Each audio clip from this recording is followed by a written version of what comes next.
9 avril. Luc chapitre 13, versets 1 à 21. À cette époque survirent quelques personnes qui informeront Jésus que Pilate avait fait tuer des Galiléens pendant qu'ils offraient leurs sacrifices.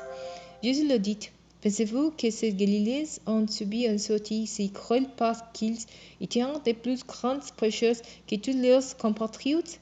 Non, je vous le dis. Mais vous, si vous ne changez pas, vous perdrez tous, vous aussi.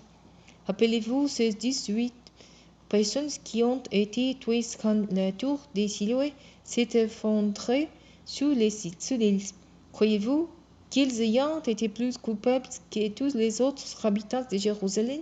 Non, je vous le dis. Mais vous aussi, si vous ne changez pas, vous périrez tous. Là-dessus, il leur raconta cette parabole. Un homme avait un figuier dans sa vigne. Un jour, il voulut y cueillir des figues, mais n'en trouva pas.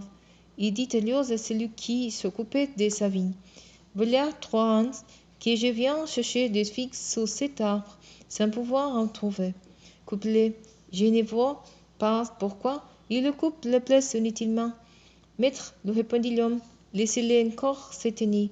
Je bêcherai encore la terre tout autour et je mettrai du fumeur.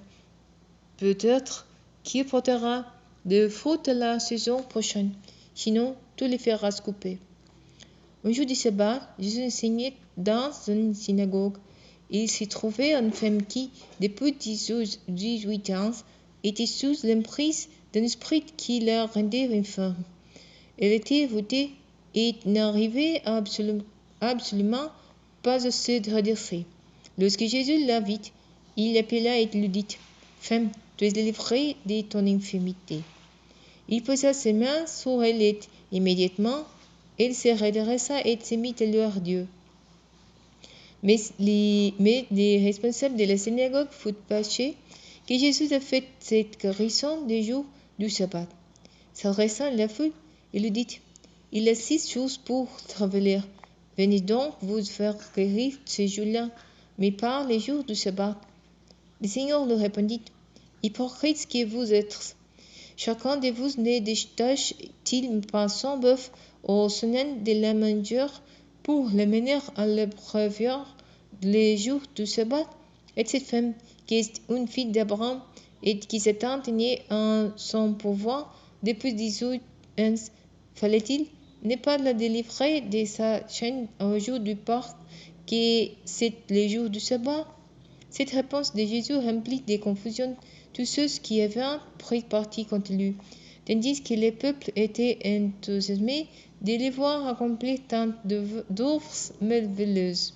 Jésus dit alors: À quoi ressemble le royaume de Dieu? À quoi pourrais-je les comparer? Il ressemble à une graine de moutarde qu'un homme a prise pour la semer dans son jardin. La graine pousse jusqu'à devenir un arbuste, et les oiseaux du ciel nichent dans ses branches. Puis il ajouta: À quoi comparerai-je encore le royaume de Dieu? Il ressemble à du levain qu'une femme a pris pour le mélanger à une vingtaine de kilogrammes de farine. Et à la fin, toute la pâte a levé.